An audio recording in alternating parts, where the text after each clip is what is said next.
A'udhu billahi minash shaitani rrajim. Bismillahir rahmanir rahim. Alhamdulillah wassalatu wassalamu ala rasulillah wa ala alihi wa sahbihi wa man wala amma ba'd. Lavdi, falënderimi dhe adhurimi takojnë Allahut, krijuesit absolut të gjithësisë, vetëm atij mbështetemi dhe vetëm prej tij kërkojmë faljen e gjunaheve tona, mbulumin e tmetave tona si dhe pranimin e veprave tona. Salavatet, selamet dhe përshëndetjet më të përzemërta dhe më të sinqerta çdo herë dhe pa ndërprerje i adresojmë Muhammed Mustafas alayhi salatu wassalam, familjes së tij, shokëve të tij dhe gjithë pasuesve të traditës së tij deri në ditën kur nuk do të ekzistojë më kjo gjësi. Besimtarë nderuar, vazhdojmë me trajtimin e temave që kanë të bëjnë me zgjimin e zemrave tona. Kemi trajtuar disa prej tyre dhe tani është radha që gjithashtu ta trajtojmë një prej temave të rëndësishme që ka të bëjmë me zgjimin e zemrave tona, pra vazhdojmë të jemi në fazën e zgjimit të tyre, të daljes nga kjo plagështi që ka kapluar umetin të rësi, që nuk na përjashton as neve si besimtar praktikues të përditshëm e të përnatshem të adhurimeve ndaj Allahut dhe Zotit gjithësisë. E sikur se kemi paralajmëruar, tema për natën e sotme titullohet Humbja e rrugës drejt vetvetes.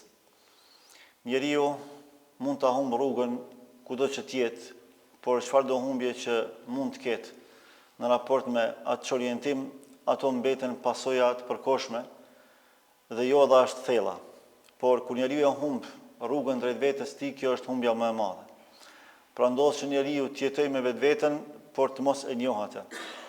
Ndodh që njeriu të di çdo gjë se çfarë po ndodh në botë, çdo gjë që ndodh përreth botës së tij, por jo të di gjëra elementare rreth vetes tij. Kjo është një prej çështjeve dhe problemeve serioze që jemi duke u ballafaqur ne si umet. Pra nëse e gjithë bota në përgjithësi është orientuar nga orientimi i dur, jemi edhe ne si besimtarë të Allahut përfshirë në këtë orientim për shkak të asaj që është duke ndodhur në glob në përgjithësi. Pra ky orientim, kjo përhumbje nuk është e sotme. Është punuar në këtë drejtim shumë për ta orientuar njeriu nga origjina e pastër e tij, nga njohja e vetes së tij e kështu me radhë. Prandaj me humbjen e vetes nuk e kemi për qëllim humbjen apo harresën e emrit të tij, mosnjohjen e emrit të tij apo të origjinës së tij, por të mosnjohjes së shpirtit të tij. Humbja më e madhe e njeriu është kur e harron shpirtin e tij. Kur në raport me shpirtin e tij ai është i painteresuar fare. Në raport me botën materiale, kërkesat e tij janë maksimaliste. Por në raport me botën spirituale, në dimensionin shpirtëror, kërkesat e tij nuk janë as minimaliste. Pra nuk interesohet fare për njohjen e shpirtit, problematikave të shpirtit, zgjimit të zemrës e kështu me radhë. Njeriu mund ta di emrin e tij, mund ta di origjinën e tij, familjen e tij, mund ta di dhe profesionin e tij, madje mund të jetë në dukje edhe i gëzuar me këto që i kanë posedim, por jo detyrimisht mund ta njohë edhe shpirtin e tij. Jo detyrimisht mund ta njohë edhe zemrën e tij. Prandaj ka nevojë të jashtëzakonshme që ne të flasim për këtë harresë dhe për këtë përhumbje, e cila ka pasoja të rënda në jetën e kësaj bote para asaj të botës tjetër. Allahu thotë: "Wala takunu kalladhina Nesullaha fa ansahum anfusahum ulaika humul khasirun."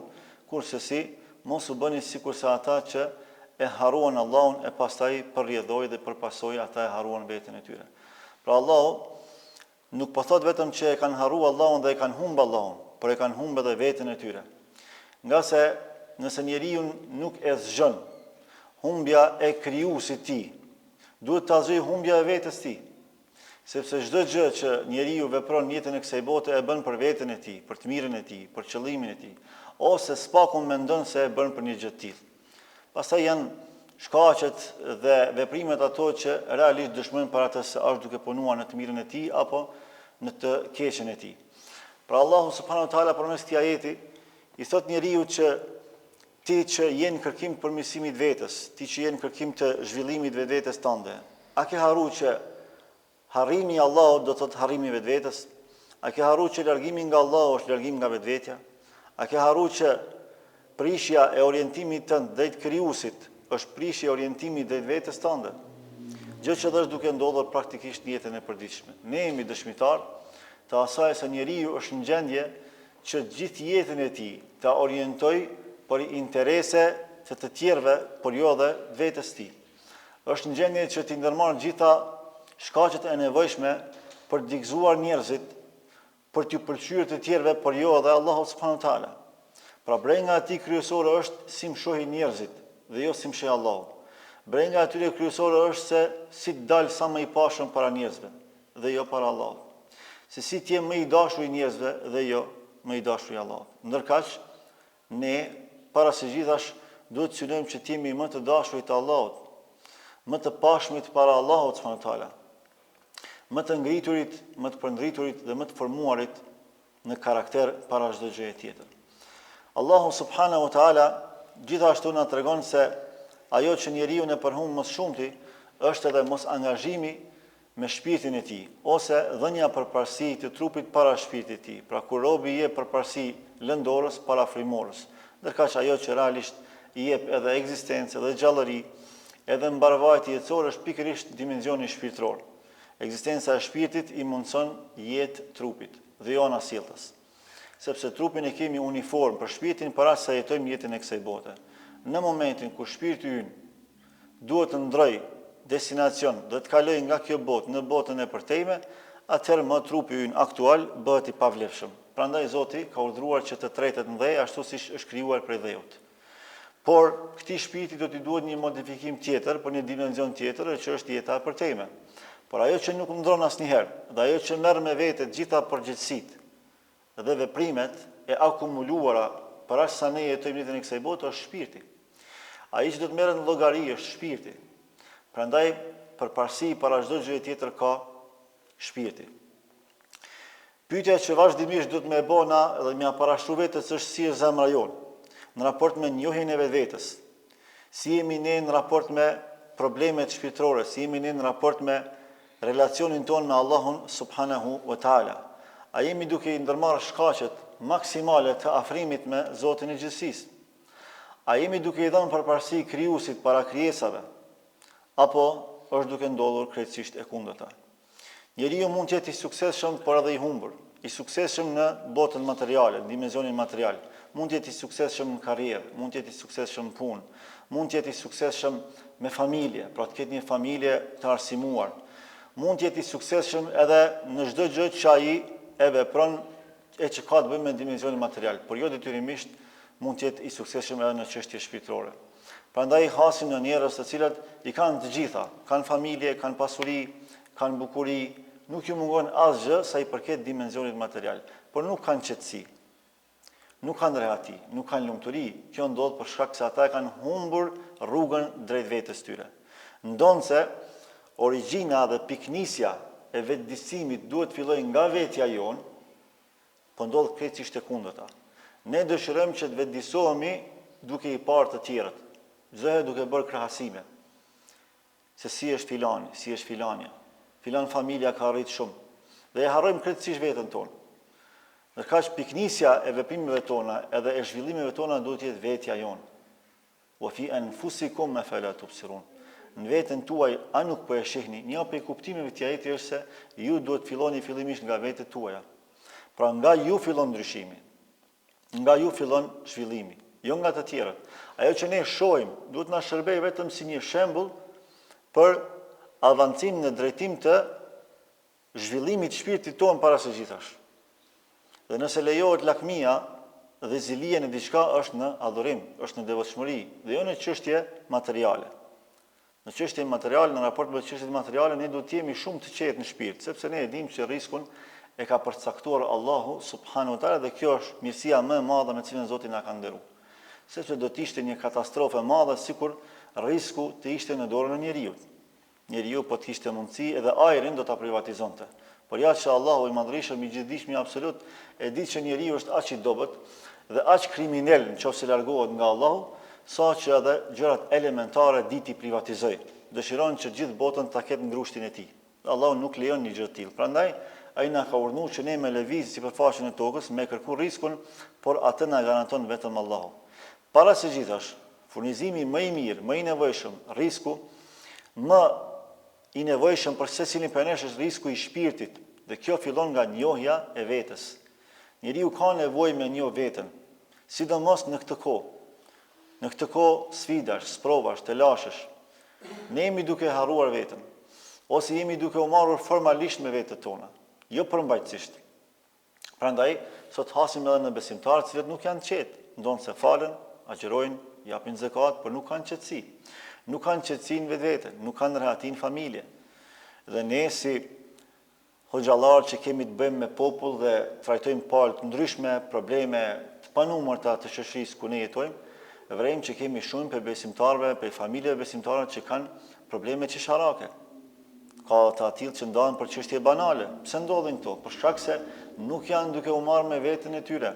E kanë humbur rrugën drejt vetes së tyre dhe një gjë e tillë është alarmante. Para së gjithash besimtari duhet t'i kushtoj rëndësi zemrës së tij, sepse zemra kemi thënë se është qendra e vlerave, qendra e përmirësimit dhe avancimit. Por fatkeqësisht njerëzit kanë prirje që të merren me çdo gjë që i përket trupit njeriu, por jo edhe me zemrën, ose japin përparësi çdo gjëje tjetër para zemrës. Para mendonin një njeri i cili është në gjendje që ta zbukurojë, ta fasadojë shtëpinë e tij në mënyrë të mrekullueshme, investon jashtëzakonisht tepër për me zbukuru shtëpinë e tij nga jashtë, por në brendinë e asaj shtëpie nuk i kushton as pak rëndësi. Brendia e asaj shtëpie nuk është shumë e rëndësishme për të, apo është e rëndësisë së dytë. Ky njeri më shumë brengoset për atë se si e shohin jashtë shtëpinë e tij sesa nga ajo që realisht është brenda saj. Kështu është duke ndodhur edhe me shumicën e njerëzve, përfshirë dhe besimtarët e Allahut subhanahu wa taala, të cilët i kushtojnë shumë rëndësi aspektit jashtëm, dimenzionit jashtëm, por jo edhe dimenzionit brendshëm. Ose dikush që kujdeset për oborrin e shtëpisë, kujdeset për çdo kat shtëpisë, por nuk kujdeset për dhomën më të rëndësishme të asaj shtëpie, dhomën e sekreteve, dhomën ku mund t'i ketë gjërat më të vlefshme dhe më të mira për të. Atë anashkalon. Kështu është edhe me zemrën. Kur dikush kujdeset maksimalisht për gjithë trupin, për pamjen, për bukurinë, edhe për higjienën, por anashkalon zemrën, anashkalon brendinë e zemrës. Dhe kjo është kryesore, sepse ajo që realisht i jep bukuri edhe pamjes së jashtme është karakteri ynë, dhe karakteri ynë ndërtohet përmes ndërtimit të zemrës sonë. Si duket një njeri që e njeh veten? Një njeri që e njeh veten nuk është ai që duhet të jetë domosdoshmërisht i përsosur, nga se njeri të përsosur nuk ka dhe nuk mund të ketë. Vetëm një njeri ka qenë i përsosur dhe mbetet i tillë në historitë e njerëzimit, dhe ai ka qenë Muhammed Mustafaja sallallahu alaihi wasallam. Sepse ai ka qenë masum, i mbrojtur nga gabimet. Pejgamberi Allahut kur nuk ka gabuar në raport me fenë e Allahut. Pra çdo gjë që ka të bëjë me norma fetare, ligjore, islame, ai kur nuk ka gabuar, sepse ka qenë i mbrojtur nga Allahu i Madhërisht. Por në aspektin njerëzor ka pas gabime normalisht, sepse ka qenë njeri sikur se ne. Një njeri që njeh veten është ai njeri që fillimisht i njeh dobësitë e tij. Kjo është çështje parsorë. Nëse dëshiron me ditë, a e ke humbur rrugën drejt vetes, shiko a i njeh dobësitë e tua. Një person që i hulumton dobësitë e veta, ky njeri është i predispozuar me përfundu si i suksesshëm jetë. Për arsye se ky nuk lejon me u mashtru për asaj që realisht edhe aktualisht është. Ai është më së i vetëdijshëm se si qenie njerëzore që është, ai do të ketë dobësi, do të ketë gabime. Dhe hulumtimi i këtyre gabimeve çon në avancim, çon përmirësim. Sa më shumë që hulumtojmë dobësitë tona, aq më tepër do të ndërmarrim masat përmirësimit, masat korrigjimit të atyre anomalive apo dobësive eventuale që mund të ekzistojnë tek vetët tona. Pastaj ai e analizon edhe nevojën e tij për Allah, dhe kjo është qendrore. Ai para së gjithash interesohet për atë se sa po ndihem unë i nevojshëm për atë që më ka kriju. Allahu në Kur'an çfarë thot? Ja ayuhan nas antumul fuqara'u ila Allah wallahu huwal ghaniyul hamid. O ju njerëz, ju jeni fukara në raport me Allahun. Pra ju jeni çdo herë të nevojshëm për Allahun. Nuk ka mundësi me mendu në herë robi, njeriu se mund të jetojë i pavarur nga Allah. Është e pamundur. Çdo herë do të kemi nevojë për Allahun e Madhërisht. Ne realisht funksionojmë falë Allahut. Ai i menaxhon të gjitha proceset tona jetësore, duke filluar nga zemrat tona, nga qarkullimi i gjakut ton, nga funksionimi i zemrës son, nga mënyra se si ne pulsojmë, nga mënyra se si ne gjallërojmë dhe veprojmë, çdo gjë është nën kujdesin e veçantë të Allahut ndaj nesh. Prandaj ne kemi nevojë për Allahun. Dhe sa më shumë që e hulumtojmë këtë nevojë dhe njëkohësisht edhe e kultivojmë atë në vetët tona, aq më tepër do ta njohim veten tonë. Edhe do të orientohemi në rrugët e drejta, në ato rrugë që Allahu subhanahu wa taala i quan rrugët e orientimit dhe të udhëzimit drejt Zotit të gjithësisë. Pastaj ai hulumton edhe prirjet e veta. Nëse njeriu ka disa prirje që i kanë vetvete, secili prej jush ka prirje të caktuara. Dhe besimtari i devotshëm duhet t'i synojë ato prirje, duhet t'i hulumtojë ato, sepse përmes kuptimit dhe përdorimit të këtyre prirjeve, ai do të kontribuojë në shoqëri. Ai do të marrë për shpërblimeve të Allahut ndaj tij. Ai do të arrijë kënaqësinë e Allahut përmes tyre. Njeriu çdo herë duhet ta synojë dhe duhet ta hulumtojë pikën e tij më të fortë që e ka. Dikush mund ta ketë aspektin fizik, pra është i fuqishëm fizikisht. Dikush është më i fuqishëm intelektualisht. Dikush është më i fuqishëm shpirtërisht. Kudo që ta kemi pikën më të fortë, anën më të fuqishme, duhet ta hulumtojmë vetë dhe ta përdorim atë për hir të Allahut Madhërisëm. Ky është njeriu që e njeh veten. Ky është njeriu që nuk lejon me i humb rruga drejt vetvetes së tij. Pastaj është edhe njohja e provave. Njohja, kuptimi, pranimi dhe përdorimi i provave. Fillimisht provën duhet me e mirë kuptu. Duhet me pasi një mirësi nga anë Allahut Madhërisëm. Pastaj duhet me ditë çish me e pranu. Pastaj duhet me ditë çish me e tejkalu, sepse sprova i ka peripecitë e veta. Çdo sprovë është tronditje në vetvete. Besimtari që nuk e humb rrugën drejt vetes, ai e mirë kupton sprovën, ai është si mirësi të Allahut ndaj tij. Pastaj është në gjendje me e tejkalu me qetësinë më të madhe shpirtërore. Ai nuk e prish mendimin për Allah kur sprovohet, përkundrazi, ai e përmirëson mendimin për Allah. Në momentin që sprovohet nga ana e Allahut, ai atë është si mirësi dhe e falenderon Allahun për këtë mirësi. Edhe nëse Allahu i merr diçka shumë të rëndësishme në jetë, ndonjë familjar, ndonjë pasuri, ndonjë pjesë shëndetit apo bukurinë e tij e kështu me radhë, ai prapë është falendëruar sepse e din që nga Allahu nuk vije ligësi. E di që prej Allahut vije çdo herë mirësi, prandaj ky është një besimtar i cili e njeh veten e tij më mirë se sa çdo kusht tjetër. Nga se besimtari nuk lejon që jeta e tij më ndërtu mbi iluzione. Ai është realist. Ai çështjen e tij e trajton realisht. Ai veten e tij e trajton drejtësisht. Nuk ja bën çefin vetes, por është llogari marrës, i kërkon llogari vetes tij. Është hulumtues i çështjeve të tij dhe të brengave të tij. Dhe kjo është një nga format më të larta të sinqeritetit dhe realisht ky është thelbi i njohjes së vetvetes. Pra kërkimi i sinqeritetit në raport me Allahun e Madhërisëm. Sa më të sinqert që ta ndërtojmë ne raportin tonë me Allah, aq më mirë ta njohim veten tonë. Pastaj edhe sa më të sinqert që të jemi me Allahun, do të jemi edhe me njerëzit që na rrethojnë, me ata që jetojmë. Për këtë arsye, pejgamberi Allahut sallallahu alaihi wasallam aq ka qenë i sinqert me njerëzit, saqë edhe për çështje humori nuk i ka keq përdor mimikat e tij. Prandaj, nëse e ka kërkuar nevoja m'ia bë dikuj me shenjë, si ja ka bë kërkuj me shenjë. Nuk ka përku kjo me qenjen e tij për një pejgamberi dhe për një burri të formuar. Siç ndodh me ne për shembull kur bëjmë shaka, jam shelim syrin njëri tjetrit. Kjo s'ka ndodhur tek pejgamberi i Allahut. Por deri në këtë nivel ka qenë i sinqert me Allahun, pastaj edhe me njerëzit në përgjithësi. Pastaj si humb njeriu drejt vetes tij, pra si e humb rrugën njeriu drejt vetes tij. Para së gjithash, njeriu e humb rrugën drejt vetes së tij atëherë kur fillon edhe i bën pyetje vetes se si më shohin njerëzit mua. Si jam unë në sytë e njerëzve, si jam unë në peshorën njerëzore. Ndërkaq, ai do të duhet ta pyeste veten si jam unë në peshorën hyjnore. Si më sheh mua Allahu. Kjo është pyetja më orientuese edhe e njohjes së vetvetes, por edhe e orientimit të vetvetes. Nuk ka pyetje më tronditëse dhe më vetëdijsuese se sa m'ia bë vetes, madje çdo ditë m'ia shpeshtu këtë pyetje vetes e më i thon si jam unë në peshorën e Allahut. Për nga veprat. Si jam unë në shikimin e Allahut, për nga besimi. Si ma sheh mua Allahu besimin tash këtë moment? A e kam besimin e plot? Apo e kam të njëllosur? A jam për atyre që zemrën e kam e rësu me gjunaat mëdha? Apo jam për atyre që kjo zemrë lufton për me i pengua të gjunaat mëdha?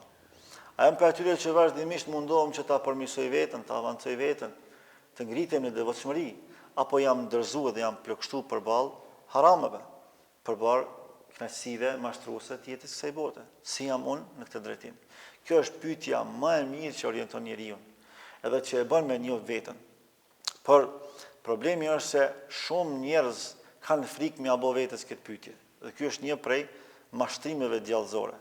Shejtani nuk ka qef na me pyet veten me këtë pyetje, se kjo na orienton, na kthen në origjinë të besimit. Kjo na drejton drejt Allahut Madhërisëm, sepse kjo është pyetja më tronditëse por dhe vetëdijsuese që ekziston. Shejtani na bën çdo herë me haruna këtë pyetje, si jam unë tek Allahu? Si jam unë tek shikimi i Allahut? Si jam unë me veprën në peshorën e Allahut? Wallahi ai besimtar dhe ajo besimtare që vazhdimisht ja parashtron këtë pyetje vetes në këtë botë para botës tjetër, do të gjejë ngritje të jashtëzakonshme në ahiret.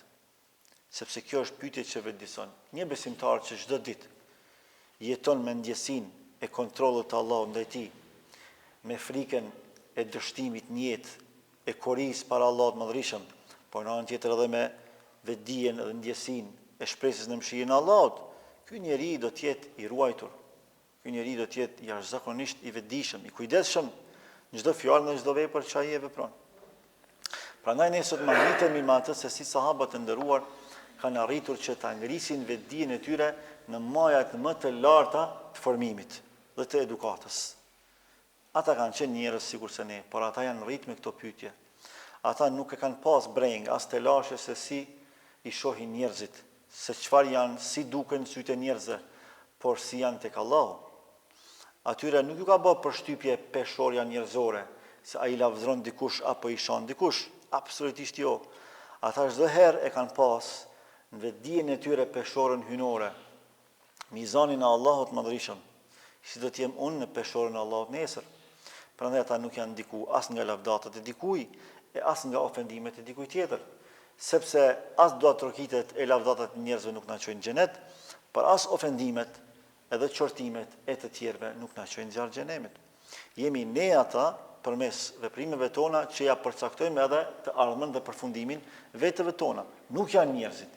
Njerëzit mund vetëm të na bëjnë zhurmë për rreth, të na çorientojnë, por kurse si, ata nuk mund ta ndryshojnë brendin tonë. Jemi ne ata që i ndryshojmë brendin tona. Si në aspektin pozitiv, po ashtu edhe në atë negativ. Kur njeriu bëhet aktor i jetës vet, kjo është një prej shkaqeve që tregon se ky njeri e ka humbur rrugën drejt vetes. Kur fillon edhe futet në rolin e tjerëve dhe jo në rolin e vetes. Ndërkaq secili njeri është mirësi në vetvete. Secili prej jush këtu është mirësi e veçantë tek Allahu i Madhërisëm. Për secilin prej jush do të shkruaj një herë historia. Nuk ndodh dy herë me shkruajt për ju historia, një herë do të shkruaj. Dhe secili prej jush e plotson atë bukurinë dhe atë ngjyrimin e mozaikut gjithë njerëzor. Ju jeni të papërsëritshëm historitë njerëzimit. Do të vinë tjerë, mbas edhe më të mirë se sa ne, por sikurse ne nuk do të vinë. Sikurse edhe ata para nesh nuk kanë qenë sikurse ne, dhe ne nuk jemi sikurse ata. Por secili prej nesh e kemi rolin tonë. Prandaj nuk ka më mirë se sa me lut rolin që ty të përket në jetën e kësaj bote. Sepse një prej mashtrimeve të shejtanit është kur dëshiron ty me të nxjerr për rolet që ti e ke. Pe vetvetes tënde, me dal pe vetes edhe me u bë si tjerë. Secili prej nesh e ka natyrën e vet. E ka aftësinë e vet, e ka mundësinë e vet, edhe duhet ta luajë rolin e vet. Dalja nga ky rol që Allahu ta ka dhënë dhe të ka përcaktuar ty, dhe me cilin ka zgjedhur që ti të jetosh dhe të veprosh para sa ti jeton me lejen edhe me ndihmën e Allahut, është dalje nga vetvetja, është dalje nga natyrshmëria, është humbje e rrugës drejt vetes. Njerëzit kanë prirje me ndryshuar rolet, varësisht nga intereset e jetës kësaj bote. Prandaj ne sot çuditemi kur shohim njerëz që deri dje kanë qenë ndryshe prej çfarë janë sot. Ndryshon interesi, ndryshojnë ata. Ndryshon situata politike, ndryshojnë edhe ata. Ndryshon pushteti, ndryshojnë edhe ata. Por besimtari i Allahut nuk ndryshon përballë këtyre fortunave. Pa marrë parasysh se çfarë ndryshime sociale mund të ketë. Ata janë çdo herë natyral, janë origjinal, janë unik, janë vetvetja. Sepse ata e kanë çdo herë parasysh faktin që Allahu i sheh në çdo rrethon, në çdo situatë, në çdo vend, Edhe në fund botës po të shkosh, besimtarin e sinqert e gjen të njëjtë. Për dallim për atij që nuk është i sinqert. Ai në Kosovë është ndryshe, po në Australi është krejtësisht ndryshe. Disa gjëra që i ofrohen atje, këtu i pamundsohen, është më i kufizuar. Prandaj del për vetvetes, për arsye se nuk është i sinqert me Allahun. Devotshmëria e tij ka qenë shterpe. Ai ka qenë më shumë aktor se sa besimtar. Por besimtari i sinqert, kudo që ta qosh, me çdo që të shoqërohet, me dëshirë apo pa dëshirë, ai është vetvetja, është i njëjti. Madje në shoqëritë ku atij i ofrohen më lirshëm gjunahet, haramet, ai është edhe më i kujdesshëm. Sepse ai dëshiron t'ia dëshmojë Allahut sinqeritetin në besim. Prandaj nuk lejon me dal për rolit të cilin Zoti ja ka dhënë. Ka raste që zhurma e jashtme e mbyt zërin e brendshëm. Dhe kjo është një prej mënyrave se si njeriu del prej njohjes së vetvetes, edhe humb rrugën në drejtim të vetvetes. Kur fillon edhe zhurma e jashtme, dominon ndaj zërit brendshëm. Sa që fillon edhe mësohet njeriu me këtë zhurmë dhe ka frikë me hulumtu veten e tij. Nuk dëshiron me ia bë pyetjet esenciale vetes, edhe me i thonë, a është Allahu i kënaqur me ty me gjendjen aktuale që ti e ke? A është Allahu i kënaqur me veprat tua, me fjalët tua? Këto pyetje nuk ka dëshirë me ia bë vetes, për shkak se është me zhurmën përreth tij. Kjo zhurmë ndonse kronike edhe shkatruese ju ka bë atij krejtësisht normale. Edhe ja ka pamundsu, ja ka mbulu atij zërin e shpirtit që është duke e thirrë çdo ditë, është duke ftuar çdo herë që ai më kthy tek Allahu i Madhërisht. Por besimtari që është në kërkim vetvetes edhe që dëshiron me rujt rrugën në drejtim vetvetes, ai sa më thellë futet shpirtin e tij dhe dëshiron që këto pyetje me i fuqizuan vetvete, me gjetë këtë qetësi, edhe me aparashtru vetes këto pyetje, jo më mësu me zhurmën e jashtme që e maskon gjendjen e tij, por me u fut sa më thellë, atë tek dhimbjet më të thella edhe më të mëdha që janë, sepse vetëm përmes prekjes së varrës mund ta shërojmë atë. Sado që ta trajtosh varrën përreth, por jo në zemrën e varrës dhe të plagës, ti nuk mund ta shërosh atë. Por kur e prek zemrën e varrës, edhe pse djeg, edhe pse dëm, edhe ja vë ilaçin aty, atëherë mund të thuash se e ke trajtuar si duhet dhe pritet shërimin pastaj. Pastaj ku njeriu e ngatron mjetin me qëllimin, një prej gjërave që e ka çorientuar njeriu dhe ka bërë që ta humb rrugën në drejtim vetes tij është kur ai mjetet i trajtojnë si qëllim. Kur çdo gjë rreth tij shihet si qëllim. Martesa shihet si qëllim, familja shihet si qëllim, puna shihet si qëllim, bukuria si qëllim, pasuria si qëllim. Ndërkaq të gjitha këto Allahu i ka caktuar dhe i ka krijuar si mjete për të arritur qëllimin e vetëm që është ahireti. Është kënaqësia e Allahut. Dhe kur robi e çorienton drejtimin e tij në raport me mjetet, pastaj do ta humb veten e tij. Do ta humb rrugën, do të çorientohet krejtësisht, pa do të shkojë në drejtim të kundërt të rrugtimit të tij. Do bëj hapa nga mbrapa. Dhe sa më larg që largohet nga caku që është dashur me shku, aq më tepër vonohet pastaj. Edhe do të ketë pasoja të panevojshme. Do të rikthehet, do të merret me të njëjtat probleme. Por besimtari i cili nuk e humb orientimin e tij dhe drejtimin e ka të qartë dhe drejt, ai nuk shkakton lajthitje të panevojshme. Është i qartë synim, është i drejtë në rrugtim, edhe me padurim e pret cakun final të cilin e synon. Prandaj besimtarët e Allahut, për cilët dëshmon historia islame se janë të papërsëritshëm deri më sot, ata e kishin më së qartë synimin e tyre. Ata nuk lejonin me u përhum gjatë rrugës tyne. Kanë pas joshje, kanë pas friksime, por kur nuk janë deviju, kur nuk e kanë çorientuar rrugën e tyne. Jo është dhënë mundësia me qenë lider të botës në mënyrë jo legjitime, po s'kan pranuar.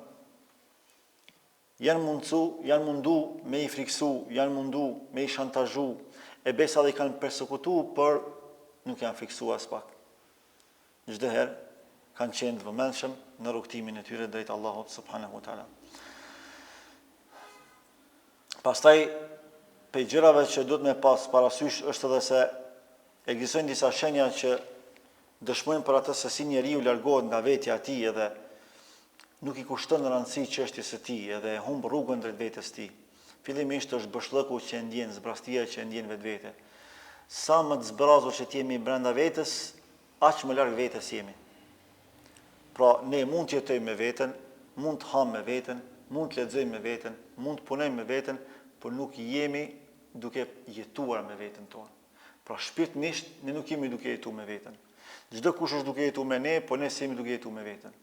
Ai që jeton me veten është ai i cili para së gjithash e mbush zbrastinë e tij të brendshme, e ushqen brendin e tij.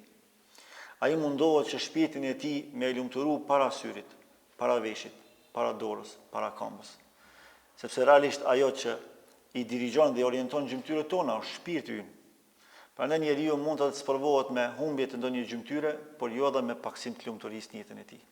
Siç ka ndodhur me sahabët, siç ndodh edhe sot me të devotshmët në rrugën e Allahut të Madhërisht. Pra ndodh që Allahu diku ja merr njërin sy apo dy syt, njërin dorë apo dy duar, apo ja merr Allahu gjysmën e trupit e paralizon, por nuk ja pakson lumturinë në shpirt, për shkak se ai në vetveten, brendi nuk ka bëshllëk, nuk ka zbrasti, është i përmbushur me lumturi.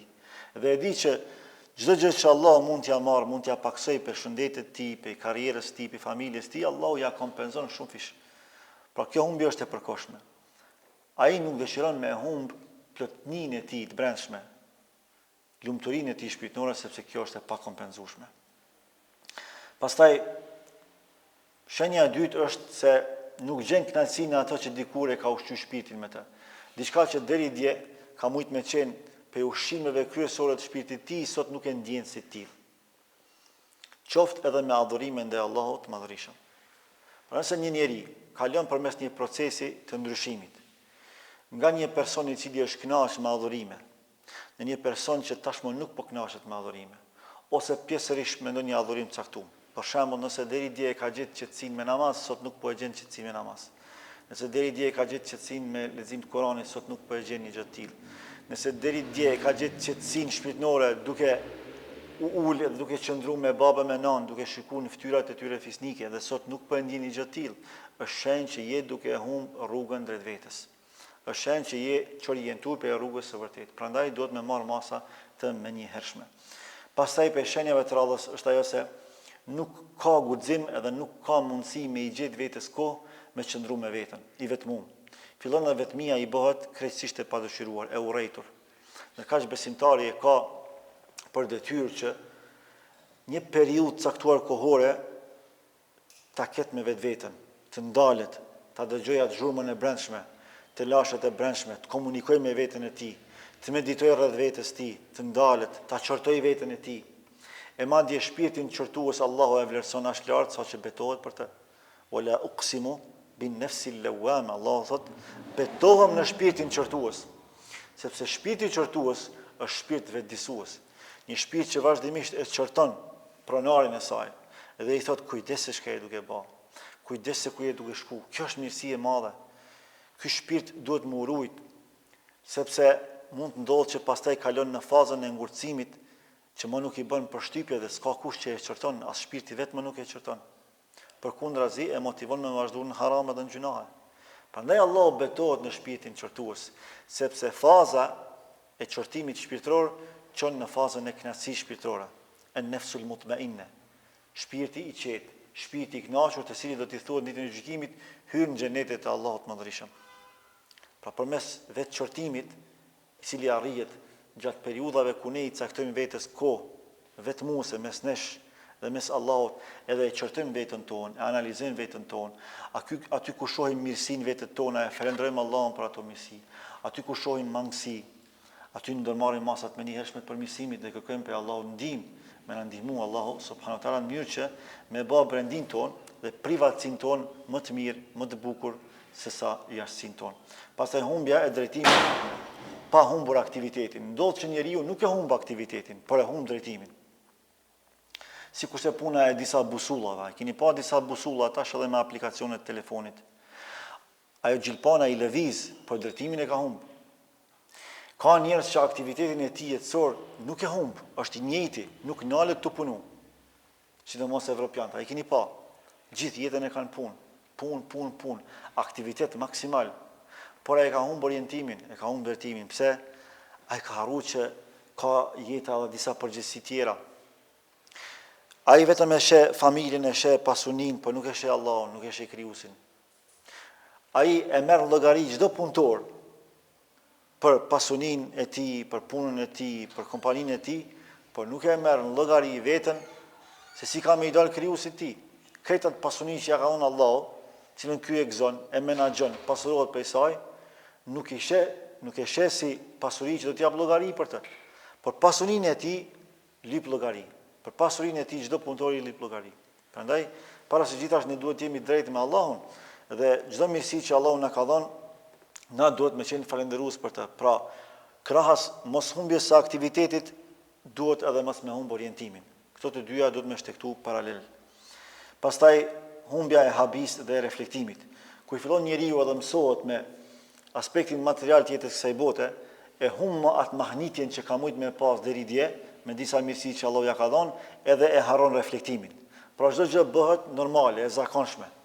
Nëse deri dje është mahnit me bukuritë e gjithësisë, me ëmbëlsinë e adhurimit ndaj Allahut, sot më nuk mahnitet, sepse i ka kaluar shprehi.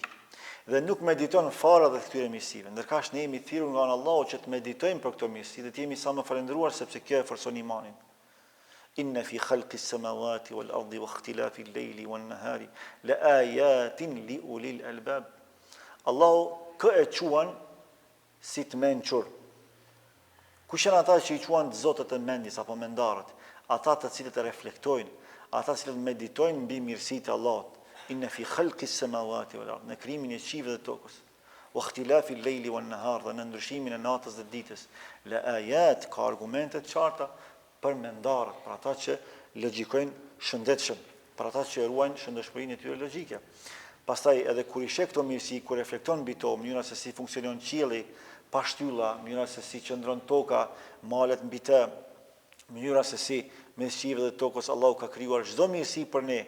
Këto meditime, këto reflektime na çojnë në forcim të imanit dhe në afërsi me Allahun subhanahu wa ta'ala. Prandaj Allahun shumë ai të thotë efala yatafakkarun, si nuk logjikojnë, si nuk mendojnë, efala yatadabbarun, si nuk meditojnë e kështu me radhë. Kur njeriu kërkon veten në vende të gabuara. Pra, ndodh që njeriu e kërkon veten, e hulumton veten, por në vende të gabuara, jo në vende të qelluara. Kur njeriu ndjen se diçka i mungon, natyrshëm i vije kjo ndjesia se diçka e kam mungur. Dhe kjo është mirësi e madhe, nga se jo çdo kujt Allahu ja bën të mundur me përjetuar çet ndjesi, edhe me thon diçka jam zbrast, diçka është të mungu. Krejti kam materialisht, por shpirtnisht nuk jam i qetë. Ku është problemi? Kjo është mirësi në një. Por pyetja që më ja parashtu vetes është në çfarë rrugë, në çfarë mënyra, në çfarë adresa un jam duke e kërku vetveten. Ndodh që dikush e kërkon veten po në rrugë të gabuara ose në adresa të dështuara. Dhe ky është gabim fatal. Është gabim mbi gabim.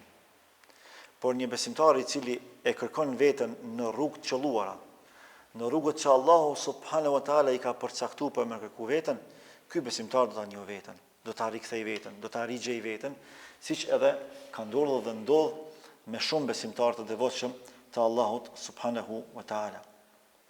Disa e kërkojnë veten në pasuri, disa e kërkojnë veten në famë, disa e kërkojnë veten në fuqi, në autoritet, në pushtet. Këto janë gabime fatale në jetë. Prandaj ata e masin vlerën e tyre në bazë pasurisë që mund ta kenë, apo ndikimin e tyre në bazë pushtetit dhe autoritetit që mund ta kenë. Çdo njeri mund të ketë ndikim. Dhe sa më e madhe që të jetë pasuria në duart tua, sa më e fuqishme që të jetë pushteti dhe autoriteti në duart tua, aq më i madh do të jetë edhe ndikimi. Por këtu lind pyetja, ndikim pozitiv apo negativ? Ndikim i dobishëm apo i padobishëm? Nuk ka pas njeri më ndikim se sa faraoni. Por çfarë ndikimi ka pas? Ndikim negativ, ndikim shkatrues, ndikim pe tirani, pe zullumçari. Në anën tjetër, historia e njerëzimit nuk njeh shembull më të mirë të ndikimit dhe të fuqisë se sa shembulli i Muhammed Mustafa sallallahu alaihi wasallam. Pse?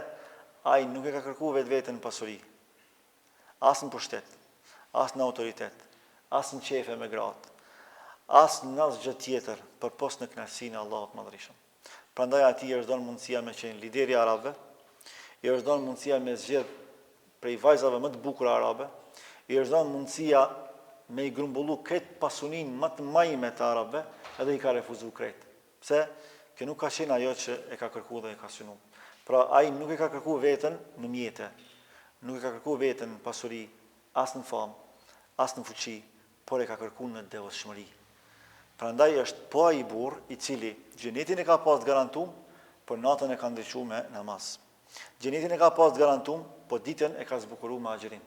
Xhenetin e ka pas garantum, por ka qenë njeriu që më shumë i ka respektu, i ka nderu edhe i ka mbrojt kategoritë më të dobta të shoqërisë, siç janë gratë, siç janë jetimat, fëmijët në përgjithësi, të dobtit, fukarat e kështu me radhë.